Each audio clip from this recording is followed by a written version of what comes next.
अम्मा बी वो मुझे मिल गया। हादिया फरते मसरत से लबरेज अंदाज में भागते हुए दरवाजे से अंदर दाखिल हुई और उम्मा बी को सामने से आते हुए देखकर उनके गले से लिपट गई। अरे अरे, कौन मिल गया ऐसा? उन्होंने हैरानगी से इस्तिफसार किया, जिसकी वजह से आज मेरी बेटी यूं मुस्कुरा रही है। उन्होंने मोहब्बत भरे अंदाज में उसकी ठोड़ी को छूकर पूछा। अम्मा बी, आज मैं बहुत खुश हूँ। इसकी मुस्कुराहट थमने में न आ रही थी। अम्मा बी, मेरी गज़ल के साथ साथ मैं खुद को भी मुकम्मल महसूस कर रही हूँ। मुझे मेरा हाथ मिल गया है उम्मा बी। लेकिन ये हाथ है कौन? ये तो तूने बताया नहीं। उम्मा बी, हाथ सरदार फलक बलूच का बेटा है। क्या? सरदार फलक बलूच का बेटा? उनके सर पे तो हैरतों के पहाड़ टूट पड़े। उम्मा बी, मेरा सफ़ेद सूट। सरदार दिलावर बलूच जो अपने कमरे से बाहर निकले थे उम्मा बी से अपने कपड़ों के बारे में जानने के लिए, उनके चेहरे की फख्ताइयाँ उड़ी हुई देखकर ठठक कर खड़े हुए। क्या हुआ उम्मा बी, कोई परेशानी? उन्होंने पहले उम्मा बी की तरफ देखा, फिर हादिया की तरफ। हादिया ने होले से नफ़ी में सर हिलाया। कुछ नहीं सरदार। उम्मा बी ने फ़ौरन अपने जज्बात पर काबू पाया। हमारे घर में एक जवान बेटी हो तो परेशानी तो होती है ना। वो बात बनाकर बोलें, मैंने हादिया को अपनी बेटी की तरह पाला है और इसकी शादी के लिए फ़िक्रमंद हूँ। वो हाथों की अंगलियों को मुरोड़ते हुए हवास बाख्तगी से बोलें, बेशक आपने उसे पालकर मुझ पे बहुत बड़ा एहसान किया है, लेकिन हादिया की ज़िंदगी के बारे में सोचने का हक़ तो मैं खुद हादिया को भी नहीं दूँ। इसके प्यार में मुझसे कोई कमी न रह जाए, इसलिए मैंने दूसरी शादी नहीं की। अपनी सारी ज़िंदगी उसके लिए वक्फ़ कर दी। अब इतना तो मेरा भी हक़ इस पे बनता है ना कि उसकी ज़िंदगी का फ़ैसला मैं खुद ले सकूं। हादिया की शादी कहाँ से होगी, इस बात का फ़ैसला सिर्फ़ और सिर्फ़ मैं करूँगा। वो अटल अंदाज में बोले, जी सरदार। वो सिर झुकाए मुअद्दब अंदाज में बोलें और हादिया आहिस्तगी से चलते हुए अपने कमरे की तरफ बढ़ गई। वो ऐसे ही सोचों में गरक थी। एक लम्हा लगा था जिसमें उसकी पूरी ज़िंदगी बदल गई थी। जो कुछ उसने कभी अपने ख्वाब में भी नहीं सोचा था, वो हो गया था। सारी पुरानी यादें और बातें इसके ज़हन में गूंज रही थीं, जिनको वो चाहकर भी अपने ज़हन से झटक नहीं पा रही थी। वो शकस्ता सी बस्तर पर लेट गई। यारम बलोच छत पे खड़ा काफ़ी देर सिगरेट फूंकता रहा और अपने ज़हन को आने वाले वक्त के लिए तैयार कर रहा था। यकदम उसे चाहत का ख्याल आया कि उसने निकाह के बाद से कुछ नहीं खाया। यहाँ तक कि पलीन और बाकी सफ़र के दौरान भी वो भौंकी ही रही थी। यारम खुद अपनी सोचों में इस कदर गुम था कि उसे चाहत के भूखा रहने का एहसास ही नहीं हुआ। अब उसे याद आया तो वो जी भर के शर्मिंदा हुआ। अभी तक भूखी होगी वो खुद कलामी करते हुए तेज़ी से सीढ़ियाँ फलांगते हुए नीचे आया और जैसे ही उसने अपने कमरे का दरवाज़ा खोला, वो इसके बस्तर पे कंफर्टर ओढ़े सो चुकी थी। यारम धीरे धीरे कदम उठाते हुए इसके पास आया। इसकी आँखों के पपूटे मुसलसल रोने की वजह से सूजे हुए थे और चेहरे पे आंसुओं के मिट्टे मिट्टे निशानात मौजूद थे। वो उसकी हालत पे आज़रदा हुआ, फिर गहरी सांस ली और इसके साथ खाली जगह पे बना कंफर्टर के लेट गया। ऐसी की कॉलंग की वजह से कमरे में खूंकी बढ़ गई थी। सुबह दस्तार बंदी के बारे में सोचते हुए न जाने कब उसकी आंख लग गई और वो दुनिया व माफिया के झंझटों से आज़ाद हुए नींद की आगोश में चला गया। चाहत ने क्रोट बदली तो उसकी जाग खुल गई। थकावट के बायस वो सो तो गई थी, मगर नई जगह होने के बायस इसकी जल्दी ही आंख खुल गई थी। वो बस्तर से निकलकर वाशरूम की तरफ बढ़ गई और मना हाथ धोकर बाहर निकली तो उसकी नज़र अचानक बस्तर पे लेटे हुए यारम की तरफ उठी। वो रात को न जाने कब कमरे में आया था और इससे कोई बात किए बगैर ही सो गया था। अब भी वो बेड पर औंधे मना लेटा बेखबर सो रहा था। चाहत आहिस्ता आहिस्ता चलती हुई बेड के पास आ गई और हाथ बढ़ाकर बस्तर पे पड़ा कंफर्टर इसके ऊपर ओढ़ाना चाहा। तभी यारम हल्का सा किस्मसाया और फिर दूसरी तरफ करवट बदल कर सो गया।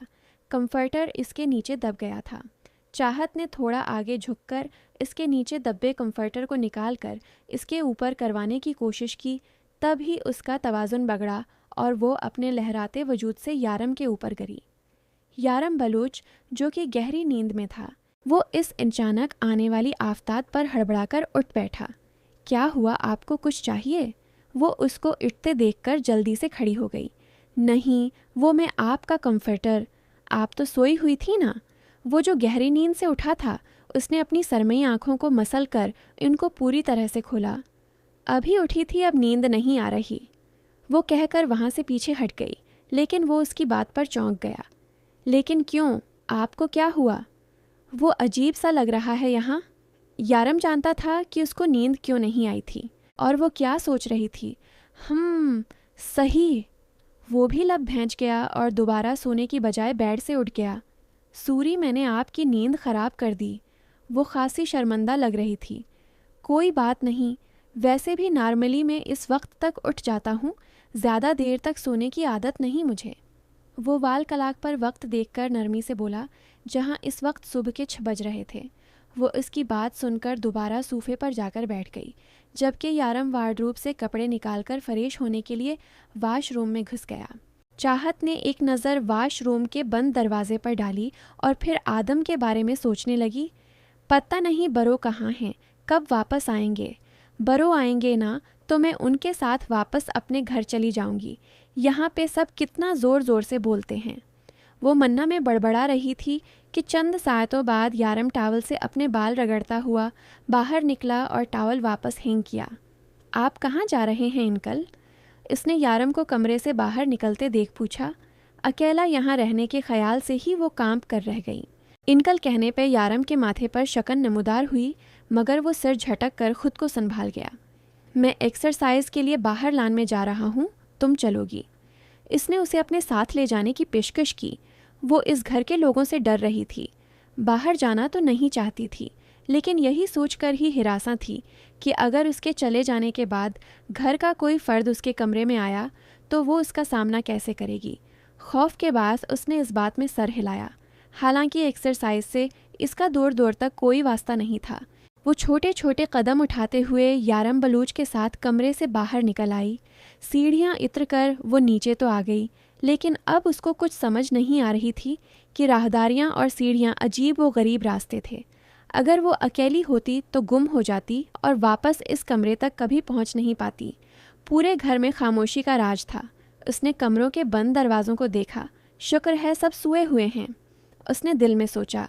यारम बलूच बाहर लान में एक्सरसाइज करता रहा और चाहत कियारियों में लगे हुए फूलों के पास बैठी रही। इन पे गरी औस की बूंदों को छूकर महसूस कर रही थी। अमेरिका में भी वो कभी कभार आदम के साथ कॉलोनी के पार्क में चली जाती थी। वहाँ भी वो यूं ही फूलों के पास बैठी रहती थी। इसे फूल बहुत पसंद थे। उनकी खुशबू को अपनी सांसों में उतार कर इसे ताजगी महसूस होती थी। अभी कुछ देर पहले उसके दोस्त डॉक्टर वहाज का फ़ोन आया था। इसकी स्पेशलाइजेशन के बाद डॉक्टर ज़ारा और वहाज ने उसके साथ मिलकर नया हॉस्पिटल बनाने का सोचा था। वो दोनों उससे इसी अस्पताल के बारे में पूछ रहे थे। फ़िलहाल तो यारम ने उन्हें टाल दिया था, मगर वो खुद को अजीब कैफियत में मुब्तला महसूस हो रहा था। आज दस्तार बंदी थी।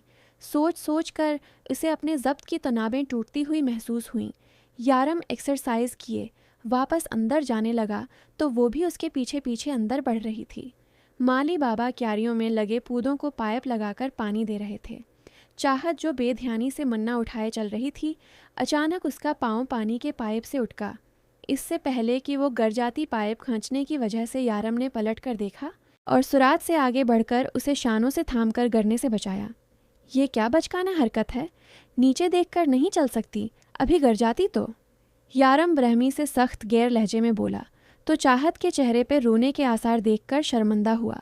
वो अभी तक अपनी पिछली कैफियत के ही ज़ेर असर था, इसीलिए रोखा बोल गया। आई एम सॉरी, मेरा तुम्हें डांटने का इरादा नहीं था, वो बस ऐसे ही मुंह से निकल गया। ना चाहते हुए एक बार फिर से वो उसकी आंखों में आंसू लाने का सबब बन गया था। चाहत ने दोनों हाथों से रगड़कर अपनी आंखों से अमड आने वाले आंसुओं को साफ किया। कोई बात नहीं, मेरी गलती थी। वो सौ सौ करती सरखी माइल नाक से खफगी भरी आवाज़ में बोली। आओ अंदर चलें, यारम ने कहा। हवेली में मुलाजमीन की चहल पहल हो चुकी थी। सब अपने अपने कामों में लग चुके थे। किचन में जर्श बलूच शाजिया के साथ मिलकर सुबह का नाश्ता तैयार कर रही थीं। कुछ सफाई स्थराई में लगे हुए थे। चाहत बना इधर इधर देखे यारम के पीछे कमरे में चली गई।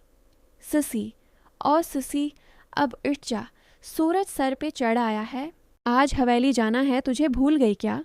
बड़ी सरदारनी इंतज़ार कर रही होंगी थारा, वक्त से पहुंच जा, ना ही तो वो नाराज़ हो जाएंगी। ज़बैदा ने सोई हुई ससी को आवाज़ लगाई। उठ गई मासा, वो तौबा शकन अंगड़ाई लेकर बीदार हुई और आंखें मसलते हुए उन्हें खोलने की कोशिश करने लगी, मगर सूरज की किरणें इसकी आंखों में चुभकर उसे ऐसा करने से रोक रही थीं। वो अंदाजे से चलती अधखुली आंखों से देखते हुए मना हाथ धोने चल दी। अब वो मखसूस रास्ते से हवेली की तरफ जा रही थी।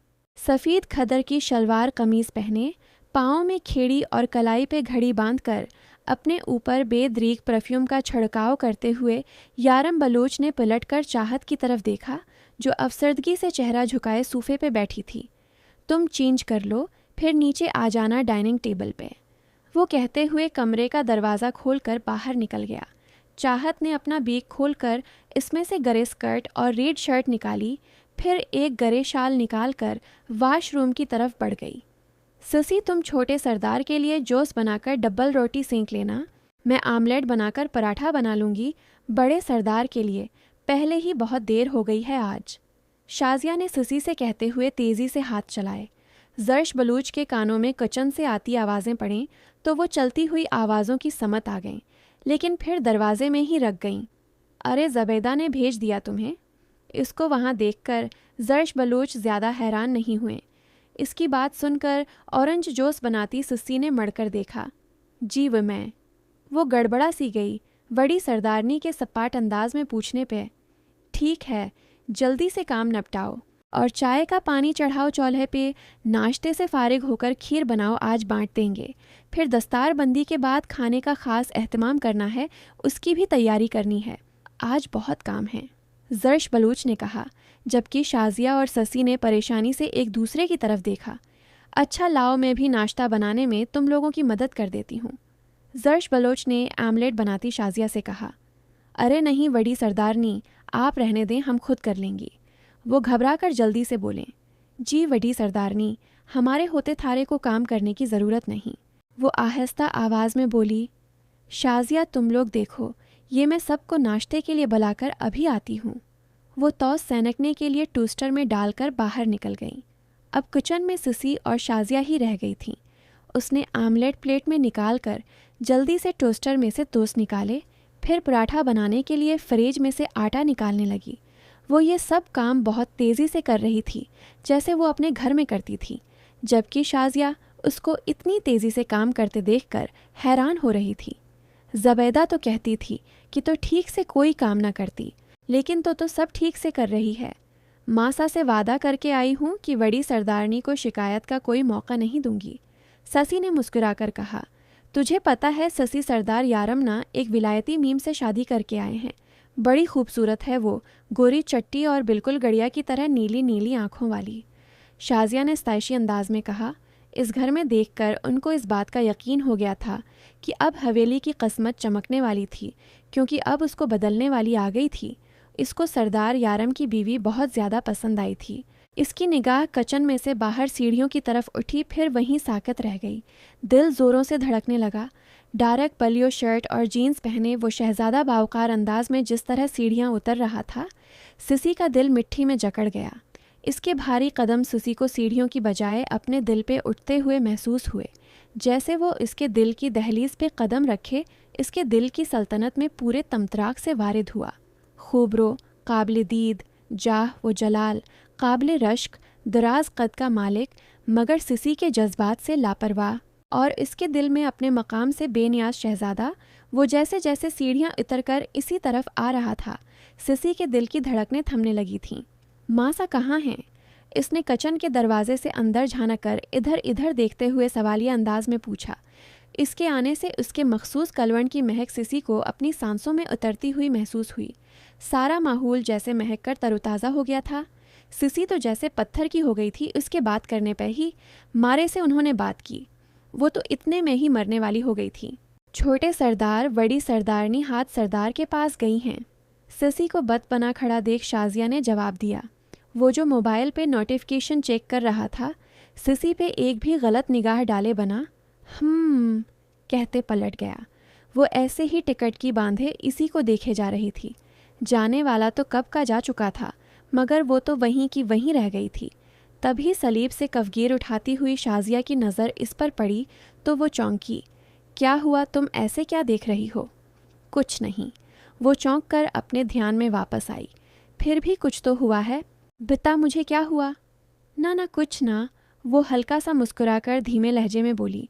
मासी आप क्या देख रही हैं। वो मैं तो बस यारम सरदार की पसंद देख रही हूँ। इसने हीरा चुना है, हीरा। बस अब अल्लाह ताली नजरे बद से बचाए उनकी जोड़ी को। शाजिया ने उसकी तारीफ की, लेकिन वो तो उनके मना से निकलने वाले लफ्ज़ पसंद पर ही अटक गई थी। आमीन, इसने दिल ही दिल में कहा। काश मैं भी छोटे सरकार को पसंद आ जाऊं। इसके दिल में ख्वाहिश जागी। आपस में बातें करने के साथ साथ पराठे बनाकर तवे पर डाल चुकी थी। मासी आप कब से हैं यहाँ। इसने सवाल किया और पराठे की साइड बदल कर इस पर देसी घी लगाया। जब से बड़े सरदार की शादी हुई है तब से मैं इसी घर में ही हूँ, उन्होंने मुस्कुराते हुए बताया। अच्छा, फिर तो सबको अच्छे से जानती होंगी। इसने अगला सवाल किया और पराठे को उठाकर हाथ पाट में रखने लगी।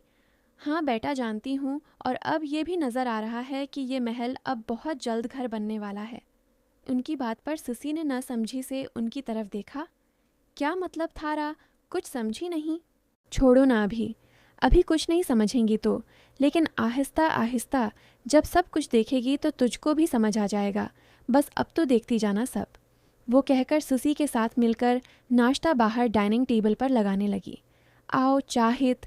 यारम बलूच ने चाहत को सीढ़ियों से उतरते हुए देख लिया था, मगर वो सबको डाइनिंग टेबल पर इकट्ठे देखकर घबराई हुई थी। तभी सर झुकाकर दूर खड़ी किश्मकिश में मबतला अंगलियां चटका रही थी। यारम की आवाज़ सुनकर उसे कुछ हौसला मिला तो वो आहिस्ता आहिस्ता छोटे छोटे कदम उठाते हुए इसके पास आई और इसकी थाई पे बैठ गई। फलक बलूच ने सुरात से नज़रों का जाविया बदला। हाथ बलूच जो पानी पी रहा था, इसके मन्ना से पानी का फवारा छोटा। आतिश बलूच नज़रें खाने पे मरकूज़ किए मध्यम सा मुस्कुराया।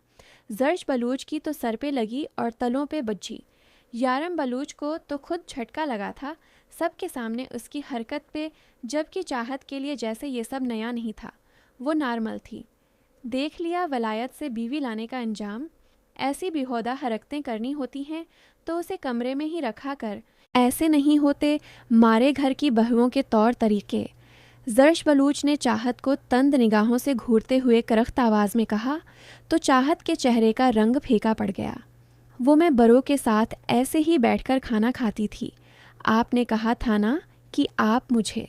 वो रख रख कर लड़खड़ाती हुई आवाज़ में अपनी सफाई पेश कर रही थी। तुम चेयर पे बैठो, मैं तुम्हें खाना सर्व करता हूँ। यारम ने इसका हाथ पकड़कर उसे साथ वाली कुर्सी पे बैठाया। वो नम आंखों से उसे देखने लगी।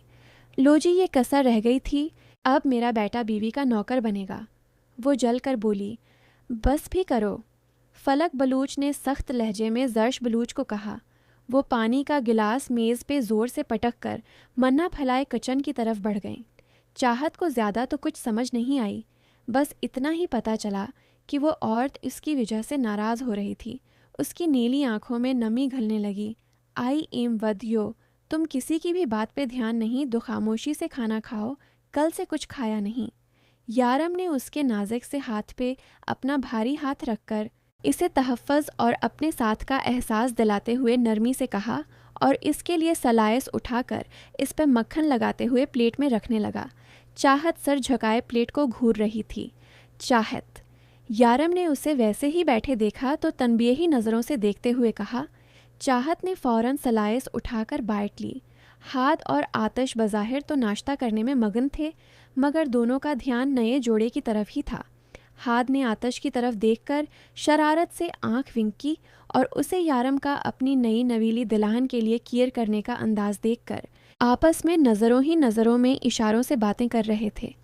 आज तुम्हारी दस्तार बंदी है, वक्त से पहुंच जाना, फलक बलूच गंभीर आवाज़ में कहते हुए हाथ साफ करते हुए डाइनिंग टेबल से उठे और बाहर की तरफ निकल गए।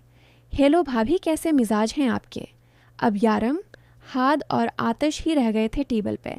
उन्होंने माहौल साजगार देखा तो अपनी भाभी से बात करने की ठानी।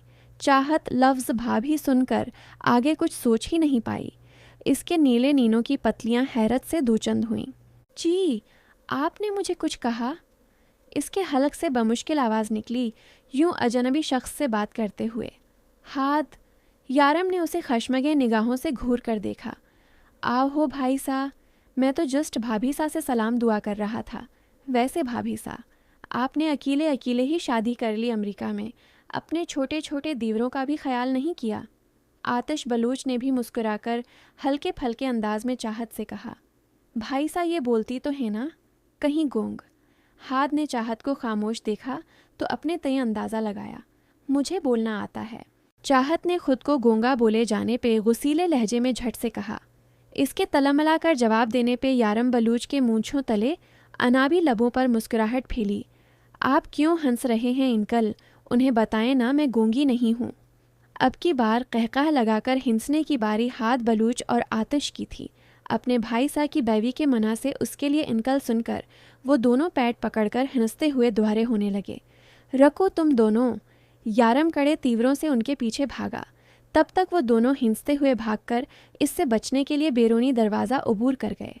चाहत फ़क़ निगाहों से इन्हें एक दूसरे के पीछे भागते हुए देख रही थी। आप तो घनी प्यारी हो जी।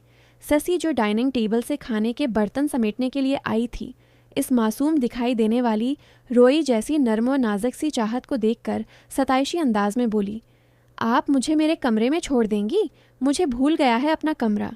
चाहत ने उसकी बात का जवाब दिए बना तेज़ी से कहा। उसे जर्श बलूच से डर लग रहा था, कहीं वो यारम की गैर मौजूदगी में फिर से आ गई तो और उसे डांटने लग गई तो वो क्या करेगी। यही सोचकर उसने झरझरी ली। आ जाएं जी, मैं थारे को ले चलती हूँ।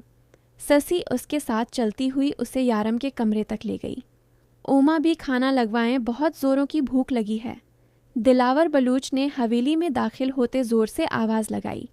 ऐब ही लगवाती हूँ बाबा साएं। हादिया जो लाउंज में मौजूद सोफे पे बैठी टीवी देख रही थी, अपनी जगह से उठकर बोली, हाँ जाओ, मैं हाथ मना धोकर अभी आया। वो कहते हुए वाश बेसन की तरफ बढ़ गए। उम्मा भी आज खाना किसने बनाया है, इश्तहा अंगेज़ खाने की खुशबू से हमारी भूख मज़ीद बढ़ गई है। वो तौसीफ़ी अंदाज में मुस्कुरा कर बोले, आज हमारी हादिया बेटिया ने खाना बनाया है, तभी तो कहती हूँ इसके हाथ पहले कर देते हैं। उमा भी, ये जब से हादिया अपनी दोस्त की शादी से वापस आई है, इसकी शादी का ख्याल आपको ज़्यादा नहीं आने लगा? जी सरदार, मेरी भी ख्वाहिश है अपनी बेटी को दुल्हन के रूप में देखूं। बाबा साएं, ये लीजिए पानी।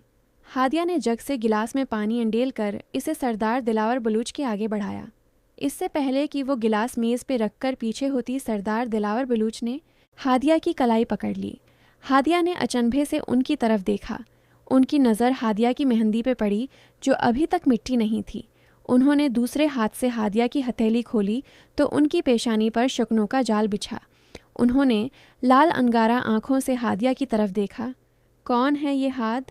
उनकी बुलंद गरजदार आवाज़ से हवेली के दर व दीवार भी थरा उठे।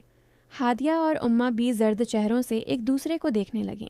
अगला पार्ट कल इंशाअल्लाह अपलोड कर दिया जाएगा। अगर आपको आज की एपिसोड अच्छी लगी तो वीडियो को लाइक करें, दोस्तों के साथ शेयर करें और हमारे चैनल को सब्सक्राइब करें। शुक्रिया।